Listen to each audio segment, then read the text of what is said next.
মানে কলকাতায় যে কটা রাইডাররা কাজ করে না তাদের মানে অনেক কিছু সমস্যা ফেস করতে হয়, অনেক কিছু। আমাদের ওখানে যেরকম টোটোরা হুটহাট ঘুরিয়ে দেয়, এখানে ভাই অটোরা হুটহাট ঘুরিয়ে দেয়। একটা জায়গায় এক একটা নমুনা থাকবে ভাই। এখানে যে পরিমাণে গরম তোমাদের বলে বোঝাতে পারবো না, এত গরম এখানে। এই জ্যামে এখন আমি ফেসে রয়েছি, কখন পৌঁছাবো কখন অর্ডারটা দেবো, বাইকও বেরোতে পারবে না, এত পরিমাণে জ্যাম লেগে রয়েছে এখানে। তো হ্যালো বন্ধুরা, কেমন আছো তোমরা সবাই? আশা করি সবাই ভালো আছো। তো আজকে কিন্তু আমি সুইগিতে কাজ করব, তাও আবার কিনা সল্ট লেক জোনে, আর যেটা কিনা আমাদের ওয়েস্ট বেঙ্গলের সব থেকে বড় হট জোন। এখানে নাকি অনেক অনেক অনেক অর্ডার হয়। তো চলো দেখা যাক আজকে আমরা কত টাকা আর্ন করতে পারি। আর সবার কাছে যেরকম শুনেছি, তো আমার কিন্তু মানে 10-12 ঘন্টা কাজ করলে মোটামুটি 1000-1200 কি 1500 টাকাও আর্ন হতে পারে আজকে। আর ইনসেন্টিভ মিলিয়ে কত টাকা আর্ন হতে পারে আর কতগুলো অর্ডার আজকে আমি কমপ্লিট করতে পারবো, সবটাই কিন্তু তোমাদের আজকে আমি এই ভিডিওতে জানাবো। তো চলো বেশি না হেজে আজকের ভিডিওটা শুরু করা যায়। তো বন্ধুরা, আজকের এখানের প্রথম অর্ডার কিন্তু পেয়ে গেছি। দ্য রোজ থেকে 25 টাকার অর্ডার ঢুকলো, আর এটা কিন্তু রুমে থাকাকালীনই অর্ডারটা ঢুকে গেছিলো। এই অর্ডারটাকে অ্যাকসেপ্ট করে এখন কিন্তু যাচ্ছি সেই রেস্টুরেন্টের সামনে বা সেই দোকানের সামনে। তো চলো তাড়াতাড়ি করে যাই এখান থেকে। সেমন একটা দূরে না, ফুলবাগান মেট্রো স্টেশনের ওই দিকটাতেই রয়েছে। তো চলো তাড়াতাড়ি করে যাই। আর কলকাতার রাস্তাঘাট তো তোমরা জানোই কিরকম হয় কি না হয়, মানে হেভি সুন্দর সুন্দর। আর আমি এখন কোথায় রয়েছি? ডক্টর BC রয় PGIPS। আচ্ছা, এটা মনে হয় হসপিটাল মনে হয় একটা। আর কলকাতার রাস্তা যেরকম সুন্দর, তার সাথে সাথে কিন্তু এখানকার ট্রাফিক জ্যামও কিন্তু অতটাই সুন্দর। আর এখানে কিন্তু 1000 টাকা কামাবে, আর ওদিক দিয়ে একটা ভুল করবে 1000 টাকা ফাইন হয়ে যাবে। তো আমাকে সোজা গিয়ে বাদিকে যেতে হবে, এই সিগন্যাল থেকে বাদিকে নিতে হবে। তো সিগন্যাল খোলা আছে, জানি না পাবো কিনা। এই দেখলাম গ্রিন সিগন্যাল, পক করে লাল হয়ে গেল। আর এই সিগন্যাল এই রোদের মধ্যে, ভাবো দেখি, আমাদের এখানে রেলগেট নেই ঠিক আছে, কিন্তু এই রোদের মধ্যে এই সিগন্যালের মধ্যে দাঁড়িয়ে থাকতে হয়, ভাবো কিরম লাগে। তো অবশেষে ট্রাফিক খুললো ভাই।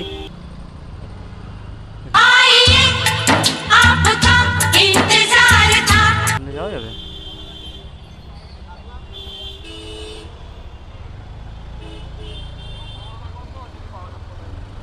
ভাই সার্জেন্ট তাকিয়েছিল অ্যাকচুয়ালি, মানে তাকালেই কিরম যেন একটা ভয় লাগে। হ্যাঁ, যে মানে কোনো একটা কারণ দেখিয়ে ঠিক পয়সা নিয়ে নেবে, এই একটা ভয় মানে থাকেই মনের মধ্যে, হবেই। যাই হোক, আমার সব কিছু ওকে রয়েছে। পলিউশনটা শেষ হয়ে গেছিলো এখানে আসার আগের দিনই, তো গিয়ে তাড়াতাড়ি করে করিয়েই এসছে। এখানে জানি যে একটা ভুল দেখলেই ভাই 1000-2000 টাকা ফাইন হয়ে যাবে, তাই করিয়ে নিচ্ছি সব কিছুই। আর চলো ভাই কিভাবে তাকাচ্ছিল আমার দিকে। যাই হোক, তো চলে এসছি দা রোজ। কোথায় তো রোজ রোজ রোজ রোজ কোথায় দেখায় আর দোকান কোথায় হয়? এখানটায় রেখে দেবো। অলরেডি লেট হয়ে গেছে, তো দেখি। অর্ডার তো রেডি থাকবে, ও ব্যাগের সাথে আবার ছবি দিতে হবে। অর্ডার রয়েছে 0103 4604। ওকে, এটা তো চলো অর্ডার তাড়াতাড়ি করে ব্যাগের মধ্যে ঢুকিয়ে নিই। তো অর্ডার পিক আপ করে বেরিয়ে পড়েছে, আর এখান থেকে কিন্তু 2.3 কিলোমিটার দেখাচ্ছে। আর এখানে কিন্তু অনেক সমস্যা, মানে প্রত্যেকটা মোড়ে মোড়ে, মানে কলকাতায় যে কটা রাইডাররা কাজ করে না তাদের মানে অনেক কিছু সমস্যা ফেস করতে হয়, অনেক কিছু। যেরকম ধরো কীভাবে বোঝাবো, মানে এই যে আমাকে যেতে হবে, আমি সোজা রাস্তা দিয়ে গেলেই হয়ে যেত, কিন্তু আমাকে এখন এখান থেকে কাট নিতে হবে, নিয়ে ওখান থেকে ঘুরে ঘুরে ঘুরে ঘুরে কতটা রাস্তা যেতে হবে। তো এগুলোই একটা সমস্যা হয় এখানে। তো এতটা রাস্তা আমাকে দেখো ঘুরে আসতে হলো, ঠিক আছে। এই রাস্তাটা আমাকে ঘুরে না আসলেও হয়ে যেত। তো এখন বাজে 12:30। তো চলো তাড়াতাড়ি, কাকু যাও যাও কাকু যাও। তো বেশি জোরে চালানো যাবে না ভাই, রাস্তা ভালো, রাস্তা একদম A1 রাস্তা এখানকার, ঠিক আছে, কিন্তু সিগনাল। যাই হোক, ধীরে সুস্থে কাজ করবো, অত তাড়াহুড়ো নেই ফালতু। আর তোমাদের বলা হয়নি, আমি কিন্তু এখন এখানে রুম নিয়ে রয়েছি, 1 সপ্তাহ এখানে আমি রুম নিয়েই থাকবো। হলো সিগনাল করে দিয়েছে, আমি যাব না ভাই, আমি এখানে ছাওয়ায় দাঁড়িয়ে পড়বো, তাও ভালো। সিগনাল ভাঙাই যাবে না, মানে ভাঙা বলতে কি, রিস্ক নেওয়াই যাবে না সিগনালের কোনো, ঠিক আছে। চলো ভাই, খুলে দিয়েছে। আমাদের ওখানে যেরকম টোটোরা হুটহাট ঘুরিয়ে দেয়, এখানে ভাই অটোরা হুটহাট ঘুরিয়ে দেয়। মানে এক একটা জায়গায় এক একটা নমুনা থাকবেই। দেখো ওই দাদা আবার ইন্ডিকেটার বন্ধ করতে ভুলে গেছে, আমি ওরকম ভুলে যাই মাঝে মাঝে ইন্ডিকেটার বন্ধ করতে। তো যাই হোক, চলো তাড়াতাড়ি করে যাই কাস্টমারের লোকেশানে, তারপর তোমাদের সাথে বাদবাকি কথা হচ্ছে। তো এখন কিন্তু প্রায় চলেই এসেছি আমি কাস্টমারের লোকেশানে। এই জায়গাটা মনে হয়, এখানে দাঁড়িয়ে সাইডে আগে কল করে নি কাস্টমারকে একটা। ওকে ওকে, কিতনে নম্বর পে আউঁ? ওকে ওকে, ঠিক আছে। তো কাস্টমারকে কল করে নিয়েছি, চলে এসেছি, ঠিকঠাক লোকেশানেই এসেছি একদম।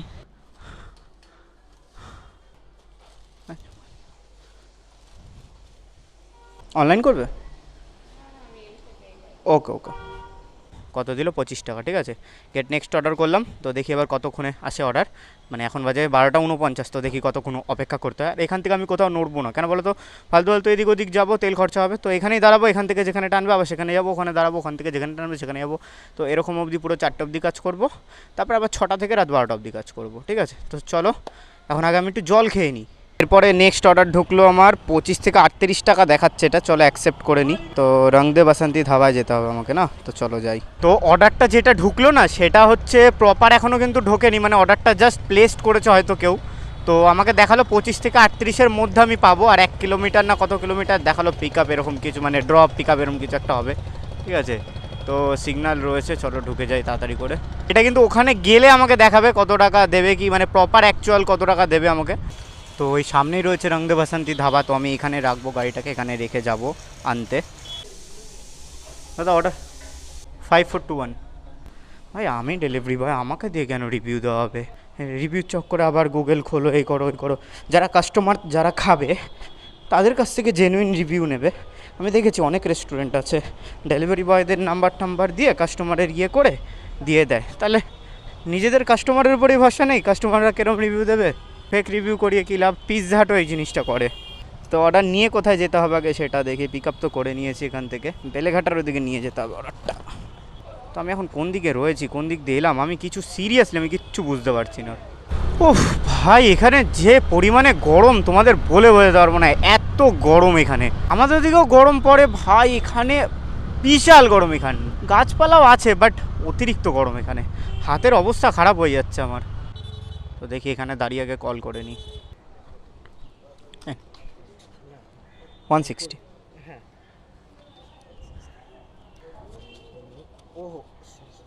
ওকে ওকে। পেমেন্ট কালেক্টেড, ক্যাশ কালেক্ট করে নিলাম। আর অনেকে যেটা বলতে যে ক্যাশ পেলে কিভাবে দেবো, তো দেখো ভাই আরেকবার দেখিয়ে দিচ্ছি। ক্যাশ কালেক্ট করলাম, আমি ওখানে লিখে দিলাম, ক্যাশটা আমার হয়ে গেল। আমার অর্ডারের যে টাকাটা পাওয়ার 31 টাকা, আমি সেটা পেয়ে গেলাম। তো এরপরে এই 160 টাকা যেটা আমি কোম্পানির আমার কাছে রয়ে গেল, তো সেই টাকাটা কিন্তু ইউপিআই এর মাধ্যমে এখানে আর্নিং সেকশানে, মানে ফ্লোটিং ক্যাশ বলে একটা অপশান থাকে, তো সেইখানে গিয়ে এই দেখো দেখো দেখো দেখো আর একটা অর্ডার পেয়ে গেলাম। রিটার্ন জোন, মানে এটা আমাকে বাইরে কোথাও পাঠাবে জোনের। 6 কিলোমিটারে 6.69 কিলোমিটারে 47 টাকা দিচ্ছে, আর জোনে আসার জন্য 10 টাকা দেবে, ঠিক আছে। চলো অ্যাকসেপ্ট করে নিই অর্ডারটা। যেটা বলছিলাম যে এবার এই টাকাটা ফ্লোটিং ক্যাশের অপশানে গিয়ে তোমাদের ওখান থেকে টাকাটাকে অনলাইনের মাধ্যমে, মানে এটা তোমার হয়ে গেল, আর অনলাইনে তুমি কোম্পানিকে 160 টাকা পে করে দেবে, এরম হচ্ছে হিসাবটা, ঠিক আছে। যারা যারা এটা জিজ্ঞেস করেছিলে তো তাদেরকে বলে দিলাম, আশা করি তারা বুঝে গেছো বা বুঝতে সুবিধা হয়েছে। আর যদি বুঝে গিয়ে থাকো তাহলে কিন্তু অবশ্যই ভিডিওটাকে লাইক করে দিও, আর যদি তোমরা চ্যানেলে নতুন হয়ে থাকো তাহলে কিন্তু অবশ্যই চ্যানেলটাকে সাবস্ক্রাইব করে দিও। এখানের এইসব রাস্তা দেখো, সব ফাঁকা ফাঁকা রাস্তা পাবে এরকম। তো দেখো কথা বলতে বলতে কিন্তু চলেও এলাম রেস্টুরেন্টের সামনে। তো গাড়িটাকে এখানে রেখে দিই। ইপি 8972। চলো ডান। আমার এটা ভ্লগ হচ্ছে, ভ্লগ ভিডিও, ইউটিউবে আমি ভিডিও বানাই, তো এই যে ভিডিও হচ্ছে এটা এখন। তো এখান থেকে 6.6 কিলোমিটার যেতে হবে, অনেকটা রাস্তা। তো চলো আর বেশি দেরি করব না, এদিক দিয়ে শর্টকাট মারবো। এখন কিন্তু ঢুকে গেছি কাস্টমারের লোকেশানে। এটা হচ্ছে অ্যাকচুয়ালি এলআইসি অফিস, কলকাতার মনে হয় সবথেকে বড় যেটা। যাই হোক, তো যাই তাড়াতাড়ি করে গিয়ে দিয়ে আসি। Thank you. হয়ে যাবে 48 টাকা পেয়েছি এটাতে, আর 10 টাকা কিন্তু এখানে 5 মিনিট ওয়েট করবো। যদি রিটার্ন অর্ডার দিয়ে দেয় তাহলে 10 টাকা পাবো না, আর যদি রিটার্ন অর্ডার না দেয় তাহলে 10 টাকা দেবে, আবার আমাকে জোনের মধ্যে ঢুকতে হবে। যাই হোক, তো দেখি দেয় কি দেয় না। জল খেতে যাব, আর তখনই কিন্তু 51 টাকার অর্ডার পেয়ে গেলাম। রিটার্ন অর্ডার হবে এটা। এ দেখো আমাকে কোথায় নিয়ে যেতে হবে, শিয়ালদা স্টেশনের ওইদিকে। তো অ্যাকসেপ্ট করে নিই। চলে এসছি এখন আমি দোকানটার সামনে। দাদা অর্ডার রয়েছে 9442। তো সিগন্যাল খোলা আছে, তাড়াতাড়ি করে বেরোই। কি উঁচু উঁচু বিল্ডিং রে ভাই, মাথা উঠিয়ে দেখতে হয়। ব্লক সি কোনটা আছে এটা? 22, মানে হায়েস্ট আছে 23। আমি যাচ্ছি হায়েস্টের একতলা নিচে।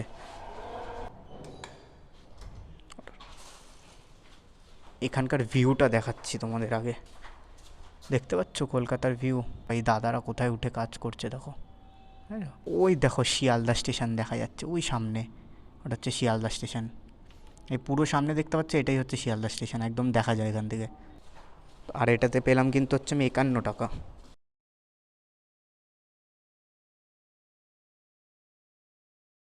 তো এখানে দাঁড়িয়েছিলাম, চায় ব্রেক থেকে একটা অর্ডার ঢুকলো 6.28 কিলোমিটার, 59 রুপিস দেবে। তো চলো অ্যাকসেপ্ট করে নিই। তো এমন সময় অর্ডার ঢুকলো, এখানেই দাঁড়িয়েছিলাম, ভাবলাম চা খেতে যাব, আর সিগন্যাল ছিল এখানটাতেই, তো সেই জন্য ভাবলাম চা ফা খেয়ে নেবো। তো যাই হোক, ভালো হয়েছে অর্ডার ঢুকে গেছে, পরে চা খেয়ে নেওয়া যাবে। চলো যাই, সিগন্যাল খুলে দিয়েছে। খাওয়া খাওয়ি পরে হবে, কাজ করতে এসছি, করে নিই। ও চলে এসছি এখন চায় ব্রেকের এখানে। আর কলকাতায় কাজ করতে ভাই প্রচুর সমস্যা রয়েছে, গাড়ি পার্ক করা যায় না, এদিক ওদিক রাখলে কেস দিয়ে দেয়, হাজার একটা সমস্যা। দোকানই তো খুঁজে পাচ্ছি না, এখানেই তো বললো কোথায় যেন রয়েছে। দাদা চায় ব্রেকটা কোন দিকে? এখানেই দেবে, এখানেই দাঁড়াবো? আচ্ছা আচ্ছা, রেডি আছে তো? ও 8369 কমপ্লিট। চলো ভাই, অবশেষে পেয়ে গেলাম অর্ডার এখান থেকে। এখানে আর আমাদের ওখানের মধ্যে পার্থক্য একটাই, যে আমাদের ওখানে অর্ডার কমপ্লিট করার পর আর একটা অর্ডারের জন্য অপেক্ষা করতে হয়। এখানে হচ্ছে একটা কমপ্লিট করব আর সাথে সাথে এক একটা অর্ডার দিয়ে দেবে। কিন্তু তা বলে কি এই না যে সব সময় হবে, সেটা এটারও একটা ডিপেন্ড করছে, এরিয়া আমি কোথায় রয়েছি, কোন এরিয়াতে রয়েছি সেটাও ডিপেন্ড করছে। সন্ধেবেলার জ্যাম ভাই, অফিস টাইমের জ্যাম, মাথা খারাপ হয়ে যাচ্ছে আমার জ্যামে। তো এখান থেকে এইটুখানি আসতে গিয়ে আমি মানে 500 মিটারও এলাম না, এই 500 মিটারের মধ্যে আমি 3বার জ্যামে দাঁড়ালাম সিগনালে। তারপরে এই দেখো এত বড় একটা জ্যাম, দেখো জ্যামটা দেখো কত বড় একবার। এই জ্যামে এখন আমি ফেসে রয়েছি। তাহলে ভাবো কখন পৌঁছাবো, কখন অর্ডারটা দেবো, বাইকও বেরোতে পারবে না, এত পরিমাণে জ্যাম লেগে রয়েছে এখানে। তো চলে এসছি কাস্টমারের লোকেশানে, জায়গাটাই দেখাচ্ছে, কল করে নিয়ে আগে কাস্টমারকে একটা। হ্যাঁ, তো চলো অর্ডার কমপ্লিট। আর এটাতে কিন্তু পেলাম আমি 62 টাকা, 16 টাকা পাবো ম্যাক্স, মানে পেয়েছি ম্যাক্স বোনাস, এর মধ্যে ইনক্লুড রয়েছে 16 টাকা। তো যাই হোক, তো গেট নেক্সট অর্ডার করে দিই। তো এখন বাজে 9:39, আর KFC থেকে কিন্তু এখন একটা অর্ডার ঢোকালো, তো আবার কি মাল্টি অর্ডার। আর এখন কিন্তু এখানে হঠাৎ করে মানে ঝোড়ো ঝোড়ো হাওয়া, মানে ঝড়ই বলতে পারো যে চালু হয়ে গেছে। তো এখন আমাকে যেতে হবে KFC-তে অর্ডারটাকে পিক আপ করার জন্য। তো আবার মানি স্কোয়ার মলেই অর্ডারটা দিয়েছে যেহেতু, তো আমি রিস্ক নেব না ভাই, আমি সব সরঞ্জামপত্র নিয়ে নিয়ে এখানে। বৃষ্টি চালু হয়ে গেছে রে, তো মনে হয় না তোমাদের ভিডিওটা দেখাতে পারবো, কারণ বৃষ্টি চালু হয়ে গেছে। KFC 6473 6473 একটু রাখলাম দাদা, এটা মাল্টি রয়েছে ভাই, আমার আর একটা আছে, একটু দেখে যাও, এটাই মনে হয় আমার হবে, দাঁড়াও। 2717, ঠিক আছে ঠিক আছে, নিয়ে আসো। তো একটা অর্ডার এখান থেকে পিক আপ করে নিয়েছি, আর একটা আসছে এখনও। 2717, এ দুটোই এতগুলো নিয়ে যাবো কী করে? অর্ডার পিক আপ করেছি, দেখো অর্ডার নিয়ে যেতে পারছি না, এত মানে অর্ডার নিতে গেছিলাম, বাইরে বেরিয়ে দেখছি ঝমঝমি এখানে বৃষ্টি পড়ছে, আর তার উপর থেকে আমার হাতে এরম বড় একটা, আর এখানে আরও দুটো। তো হয়ে গেল, আজকে ভিডিও করা হয়ে গেল, সব কিছু হয়ে গেল। তো ভিডিও এখন বন্ধ করে দিয়ে এগুলোকে কিভাবে নিয়ে যাবো সেই ব্যবস্থাই করি। তো চলো বন্ধ করে দিচ্ছি এখন আপাতত ভিডিওটা, রুমে গিয়ে তোমাদের সাথে বাদবাকি কথা হচ্ছে, ঠিক আছে চলো।